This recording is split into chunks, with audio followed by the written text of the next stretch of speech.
Haryadi dari Homeschooling Pelangi, Tangerang Selatan, Provinsi Banten, yang akan menyampaikan materi untuk kelas 7 pada tanggal 28 Juli 2010 tentang keragaman bentuk muka bumi. Yang pertama, bentuk muka bumi. Keragaman bentuk muka bumi dipengaruhi oleh adanya tenaga geologi, terdiri atas tenaga endogen dan tenaga eksogen. Yang pertama, bentuk muka bumi di daratan. Di antaranya itu gunung. Yang kedua adalah pegunungan. Yang ketiga lembah. Yang keempat dataran tinggi. Yang kelima dataran rendah. Yang keenam adalah bukit. Bentuk muka bumi di dasar laut. Yang pertama, paparan benua.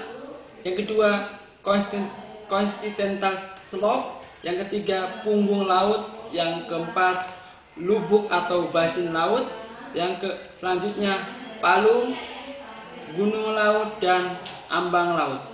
Proses pembentukan muka bumi terdiri dari endogen, yang kedua eksogen, yang ketiga adalah tipe gunung api. Yang pertama, gunung api berbentuk kerucut, berbentuk meruncing atau kerucut. Badan gunung berlapis-lapis karena terbentuk dari hasil erupsi campuran. Yang kedua, gunung api Tamen sangat landai seperti perisai, lava yang dikeluarkan sangat cair.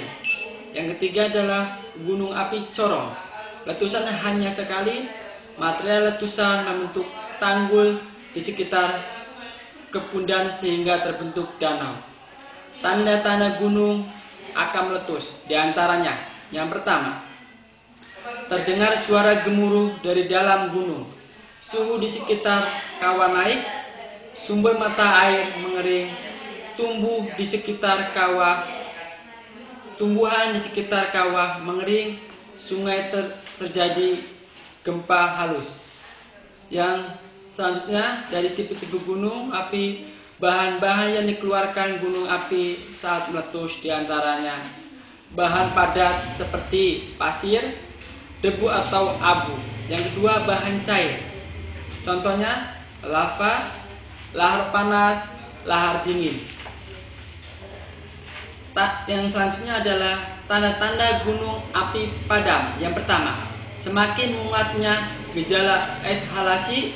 Yang kedua, keluarnya mata air panas. Yang ketiga, keluar mata air madani, yaitu mata air panas yang mengandung belerang. Dan yang terakhir adalah muncul geyser. Batuan.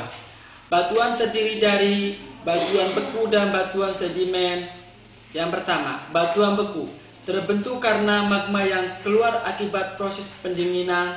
Contohnya batu beku dalam, batu beku korok, dan batu beku luar. Batu sedimen adalah batu yang terbentuk karena terjadinya pelapukan batuan yang kemudian terendapkan hingga membentuk batuan. Berdasarkan proses terjadinya batuan beku, yang pertama sedimen klasik, yang kedua sedimen kimiawi, dan ketiga adalah sedimen organik. Batuan berdasarkan tenaga pengangkutnya terdiri dari sedimen akuatis, sedimen aeolis, dan sedimen glasial, dan terakhir adalah sedimen marine. Batuan berdasarkan tempat diendapkannya terdiri dari sedimen teritis, sedimen fluvial, sedimen marine, dan sedial glasial. Dampak lingkungan hidup terhadap kehidupan manusia. Yang pertama, kehidupan penduduk di daerah pantai dan dataran rendah. Penduduk yang tinggal di daerah pantai dan dataran rendah umumnya berciri khas sebagai berikut. Yang pertama, di daerah pantai, tempat tinggal penduduk terdapat di sekitar pantai. Rumah-rumah penduduk sebagai besar terbuat dari pohon nyiur. Di daerah pantai landai di Pulau Jawa terdapat tambak udang dan bandeng. Yang kedua, kehidupan penduduk di dataran tinggi. Yang pertama, kegiatan penduduknya sebagai petani sawah, ladang, dan tegalan, serta bekerja di sektor perkebunan dan peternakan. Kegiatan penduduk di daerah pegunungan dengan ciri-ciri fisik dan sosial penduduk sebagai berikut. Umumnya bekerja di sekitar perkebunan. Yang kedua, sungai-sungai di daerah pegunungan dimanfaatkan penduduk untuk pengairan. Demikian penyampaian materi untuk kelas 7 pada tanggal 28 Juli 2010. Terima kasih.